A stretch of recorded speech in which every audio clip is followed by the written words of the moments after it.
যুদ্ধ এখন আর শুধু সামরিক ঘাঁটি বা যুদ্ধময়দানে সীমাবদ্ধ নেই। আধুনিক যুদ্ধ সরাসরি আঘাত হানছে সাধারণ মানুষের জীবনযাত্রায়। ইসরায়েল বর্তমানে ঠিক এমনই এক নজিরবিহীন ও ভয়াবহ সংকটের মুখোমুখি হয়েছে। সুপ্রিয় দর্শক, গল্প ইউটিউব চ্যানেলে আপনাদের স্বাগতম। আজ আমরা আপনাদের শোনাব এমন এক হামলার গল্প, যা ইসরায়েলের সামরিক বাহিনীর চেয়েও বেশি কাঁপিয়ে দিয়েছে দেশটির সাধারণ নাগরিকদের। বিভিন্ন আঞ্চলিক নিরাপত্তা সূত্রের বরাত দিয়ে জানা গেছে, ইরানের ছোঁড়া একাধিক ব্যালিস্টিক ক্ষেপণাস্ত্র সরাসরি আঘাত হেনেছে ইসরায়েলের একটি অত্যন্ত গুরুত্বপূর্ণ পানির বাঁধে। বহু বছর ধরে এই বাঁধটি ছিল ইসরায়েলের লক্ষ লক্ষ মানুষের বিশুদ্ধ পানীয় জলের অন্যতম প্রধান উৎস। হামলাটি এতটাই নির্ভুল আর শক্তিশালী ছিল যে মুহূর্তের মধ্যেই বাঁধের মূল কংক্রিট কাঠামো ভেঙে পড়ে। পানির চাপ ধরে রাখার দেওয়াল ফেটে যায় এবং ধ্বংস হয়ে যায় পানি পরিশোধন প্লান্ট ও পাম্পিং স্টেশনগুলো। নিরাপত্তা বিশ্লেষকদের মতে এই হামলায় মোট 4টি ব্যালিস্টিক ক্ষেপণাস্ত্র ব্যবহার করা হয়েছে। ধারণা করা হচ্ছে এগুলো ইরানের অত্যন্ত শক্তিশালী ইমাদ মাঝারি পাল্লার মিসাইল। 2015 সালে প্রথম প্রকাশ্যে আসা এই মিসাইলটি প্রায় 1700 কিলোমিটার দূরের লক্ষ্যবস্তুতে আঘাত হানতে সক্ষম। 750 কেজি ওজনের ওয়ারহেড বহনকারী এই মিসাইলগুলো অত্যন্ত নিখুঁতভাবে তাদের টার্গেটে আঘাত করেছে। কিন্তু এই হামলার ফলাফল কি? হামলার কয়েক ঘণ্টার মধ্যেই ইসরায়েলের বিভিন্ন শহরে পানির চাপ নাটকীয়ভাবে কমে যায়। অনেক জায়গায় কল খুললেও পানি পড়ছে না, আবার কোথাও সরবরাহ পুরোপুরি বন্ধ। জাতীয় পানি কর্তৃপক্ষ দ্রুত জরুরি সতর্কতা জারি করেছে, কিন্তু মানুষের মধ্যে আতঙ্ক ছড়িয়ে পড়েছে। সুপারমার্কেটগুলোতে বোতলজাত পানির জন্য লম্বা লাইন।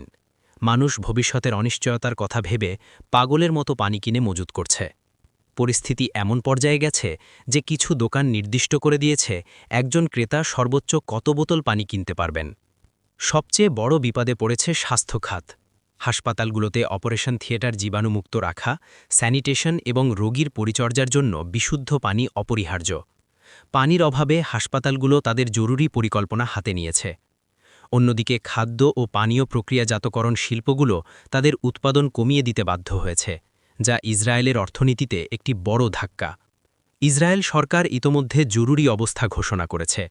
বিকল্প পাইপলাইন আর ট্যাঙ্কার ট্রাকের মাধ্যমে ন্যূনতম পানি সরবরাহ চালুর চেষ্টা চলছে, কিন্তু বিশেষজ্ঞদের মতে একটি ধ্বংস হয়ে যাওয়া বাঁধ ও কেন্দ্রীয় পানি বিতরণ ব্যবস্থা দ্রুত মেরামত করা প্রায় অসম্ভব। বিশ্লেষকরা বলছেন, পানির মতো এমন একটি মৌলিক অবকাঠামোতে হামলা কোনো সাধারণ ঘটনা নয়। এটি একটি সুপরিকল্পিত কৌশলগত পদক্ষেপ। প্রতিপক্ষের ওপর মনস্তাত্ত্বিক ও অর্থনৈতিক চাপ তৈরির এটি একটি নতুন হাতিয়ার।